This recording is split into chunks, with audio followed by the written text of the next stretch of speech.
심부볼 제거 후 혈종은 왜 생기는 것이며 혈종이 생겼을 때 어떻게, 이거는 매우 좋은 질문이에요. 제가 생각하는 심부볼 수술의 가장 큰 부작용은요, 혈종이라고 생각을 해요. 근데 혈종이란 부작용은 누구한테나 나타날 수가 있어요. 혈종이라고 하는 거는 이제 심부볼을 뺐잖아요. 그러면 그 공간이 비어 있단 말이에요. 근데 아무 탈 없이 그게 탁 달라붙으면은 이제 좋겠지만은 그 공간에 미세한 출혈이 생겨서 그 공간이 피로 차는 경우를 혈종이라고 말씀드릴 수가 있어요. 근데 심부볼이란 거는요, 제가 늘상 말씀드렸잖아요. 절대 흡입으로 뺄 수도 없고, 그리고 다이렉트하게 보면서, 직접 눈으로 보면서 혈관들을 하나하나 매우 조심스럽게 지혈을 하면서 수술을 해야 되는 방법이거든요. 그래서 제가 하는 절개 위치 자체도 매우 아래쪽에 제가 뽑을 심부볼 위치에서 심부볼을 그냥 끄집어내는 게 아니라 하나하나 전기 소작기로 아주 철저하게 혈관들을 지혈을 하면서 수술을 하거든요. 그리고 제가 이 수술할 때는 제 돋보기를 2개를 써요. 네, 그 정도로 제가 매우 조심스럽게 하거든요. 그런데도 혈종이 발생해요.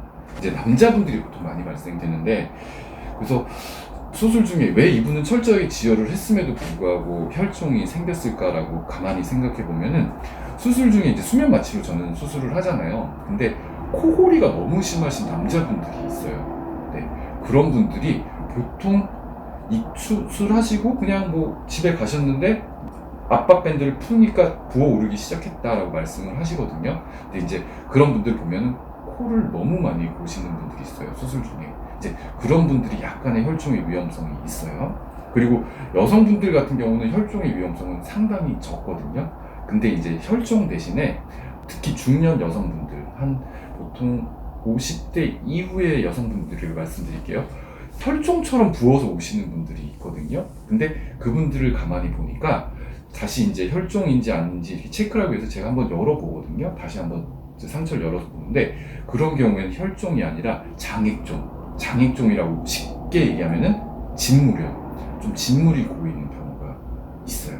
그래서 처음엔 저도 피가 고였으려니 하고서는 열어보면 그냥 약간의 진물이 나오는 경우도 있거든요. 그래서 혈종은 그래서 빈 공간, 심부볼이 정말 혈관이 많은, 아주 굵고 아주 가느다란 혈관이 이렇게 나뭇가지처럼 너무 많이 쳐져 있고요. 그리고 코어 쪽으로 가는 동맥도 하나가 있거든요. 그래서 그거는 정말 철저하게 잘 지혈을 해줘야지 아주 중요합니다. 그리고 심부볼에서도 해부학적으로 따지고 볼 때는 관자로 올라가는 심부볼에 어떤 게 있고, 그리고 센터 쪽에 이제 심부볼도 있고요. 그리고 익상돌기 쪽으로 연장되는 심부볼이 있는데요. 그 익상돌기 쪽으로 연장되는 심부볼을 정말 잘못 건드리게 되면은 거기서 진짜 굵은 동맥 하나가 지나가거든요. 근데 그 동맥을 잘 이제 발견을 해서 지혈을 하더라도요, 간혹 이제 미세한 출혈이 나서 이제 얼굴이 붓는 경우가 있어요. 그래서 이거는 이제 의사가 해부학적으로 굉장히 그 부분에 대해서 잘 이해를 해야지 심부볼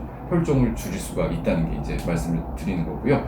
그리고 혈종은 또 수술했을 때 너무 이제 철저하게 지혈하고 피가 안 나더라도요, 간혹 이제 뭐 원인 모르게 이제 혈종이 생기는 경우인데, 혈종이 쉽게 말하면 붓는 거라고 생각하시면 될 거예요. 그래서 혈종이 생기면은 어떻게 하느냐? 네, 일단은요, 바로 하시는 건 없어요. 제 혈종이 생기면은 일단은 제가 말씀드리는 거는 너무 겁먹지 마세요, 긴장하지 마세요 라고 말씀을 드려요. 그래서 혈종이 발생했을 때는요, 일단 병원으로 전화를 하시는 게 제일 중요해요. 그리고 혈종이 생기게 되면은 통증이 있게 되거든요. 그러면은 당장 집에 가셨을 때 병원에 오실 수 있는 상황이면은 좋지만 또 못 오시는 경우도 있잖아요. 그럴 때는 소염 진통제 같은 경우를 좀 드시면은 통증이 많이 완화되세요. 그리고 저는 혈종이 생기신 분들이 있으면 꼭 빠른 시일, 그러니까 당장 다음 날이라도 병원에 오시라고 말씀을 드리거든요. 그래서 오시게 되면은 이제 항생제 주사하고요, 스테로이드를 좀 주사를 해요. 혈관 주사를 하거든요. 그래서 붓기를 최대한 좀 받쳐드리고, 그리고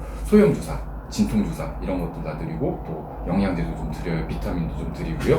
그래서 일단은 환자분께서 마음이 편해질 수 있도록 좀 많이 도와드리는 편이고, 그리고 혈종이 생겼을 때 이제 또 어떻게 처치하는 방법들, 그러니까 뭐 얼음찜질을 좀 하세요, 뭐 이런 것도 좀 알려드리고, 그리고 그 다음 날도 또 오실 수 있으면 오셔도 좋습니다라고 말씀드리고요. 보통 한 3일 정도 병원을 내원해 주셔서 주사 치료, 혈관 주사 치료를 좀 하셔서 항생제하고 뭐 소량의 스테로이드, 소염제 이런 이제 치료를 좀 받으시면은 붓기가 3일 정도 지나면 굉장히 많이 빠지게 돼 있거든요. 그리고 이 혈종이라는 건 아까 말씀드린 대로 피잖아요. 근데 이 피는요, 그냥 그 공간에 있으면은 결국 어느 순간에는 흡수가 되게 돼 있거든요. 근데 저는 그렇게 그냥 자연적으로 흡수될 때까지 절대 그냥 방치하지는 않아요. 보통 아주 소량이면 그냥 또 그냥 두는 경우도 있는데요. 좀 많이 부으신 경우에는 이제 여러분 이제 선지국 드셔보셨잖아요. 그 선지가 결국은 피가 응고된 상태가 선지잖아요. 혈종이라는 결국 이제 안쪽에서 선지가 됐다라는 얘기거든요. 그래서 그 혈종을 빼주게 되는데 5일 정도 지났을 때 빼는 게 제일 좋아요. 이 선지가 처음에 생기게 되면은 2, 3일 정도 있다가 그걸 다시 그냥 욕심에 빨리 불편한 걸 해소시켜 드려야 되겠다라는 마음에, 의사도 마음이 급하니까 또 환자분들도 빨리 빠졌으면 좋겠다는 생각도 하시니까 그거를 이제 석션을 해서 빼내게 되거든요. 그러니까 안쪽 흉터를 다시 열어서, 상처를 열어서 그 안쪽으로 해서 이제 좀 빼내게 돼요. 근데 3일째 보통 하는 경우에는요, 혈종이 잘 빠지지도 않고요, 또 재출혈의 위험성이 있어요. 네, 저도 그런 경우를 한번 경험해봤거든요. 그래서 보통 혈종이 생겼을 때는요, 수술 후 5일이나 7일 정도 있다가 혈종을 제거하는 게 제일 좋아요. 근데 그 상태가 됐을 때 제거를 하게 되면요, 그 선지라는 거는요, 이제 시간이 5일 정도에서 7일 정도 지나면은 고체 형태로 피가 굳어져 있던 상태가 액화가 돼요. 네. 그래서 그거를 리퀴팩션이라고 하거든요. 그래서 혈종이 굉장히 액체화되는 그 과정이 있어요.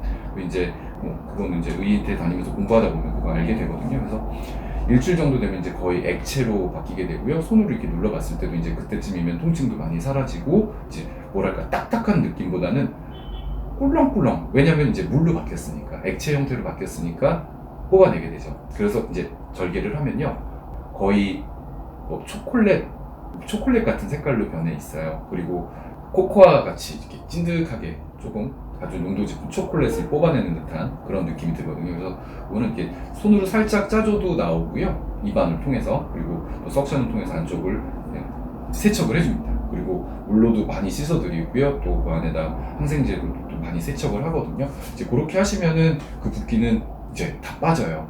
네. 그리고 그 붓기가 빠지게 되면은 이제 결과가 궁금하시잖아요. 제가 말씀드리는 건 항상 그거거든요. 혈종에 대해서 그렇게 걱정하실 필요는 없어요. 처음에 붓기 때문에 이게 나중에 혹시라도 이 붓기가 수술의 결과에 영향을 미치면 어떡하지라고 많이들 걱정하시는데요. 전혀 그런 걱정은 안 하셔도 돼요.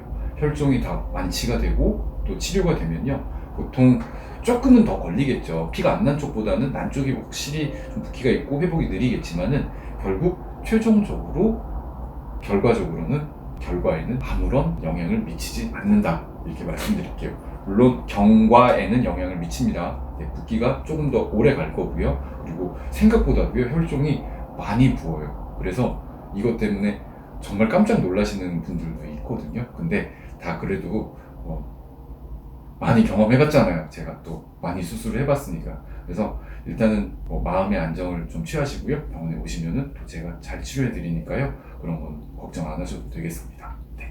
오늘 질문 여기까지 하고요. 네, 그런 것 같아요. 이제 오늘도 한 4가지 질문 궁금하신 점에 대해서 이렇게 나눠봤는데,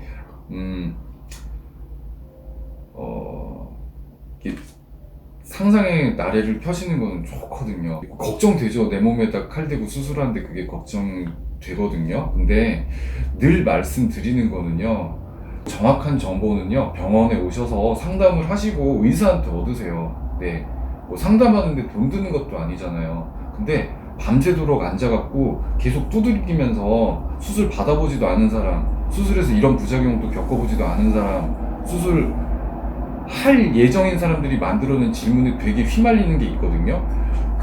여러분 혹시 이런 단어 들어보셨어요? 에너지 뱀파이어라는 단어가 있어요. 근데 그게 이렇게 사람 만나면 같이 얘기해보면 진짜 진 빠지는 사람들이 있잖아요. 같이 얘기하다 보면 와, 완전 탈탈 털리네, 영혼 털리네, 진짜 이런 사람들이 있잖아요. 근데 글도 마찬가지인 거거든요. 인터넷에서 보면요, 제가 봐도 와, 이런 에너지 뱀파이어 같은 질문들을 도대체 어떻게 만들어지는 거지? 여러분 괜히 진 빨리지 마시고요. 궁금하시면은 병원에 가셔서 상담하시고 검사 받으시고 하는 게 제일 편하잖아요. 네,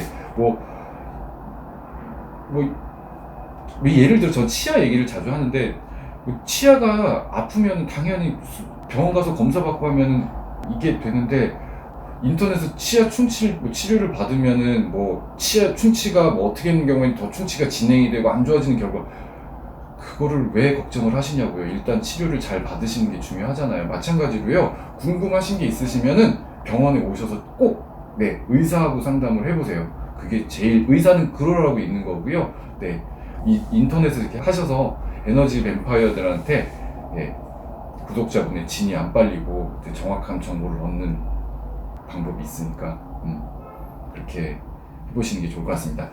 제가 뭐 대본이 없이 이렇게 얘기하다 보니까 항상 좀 버벅거리는 것도 있는데요. 이해해 주시고 그래도 핵심은 잘 이해해 주셨으면 좋겠어요. 네, 오늘도 영상 봐주셔서 너무 감사합니다.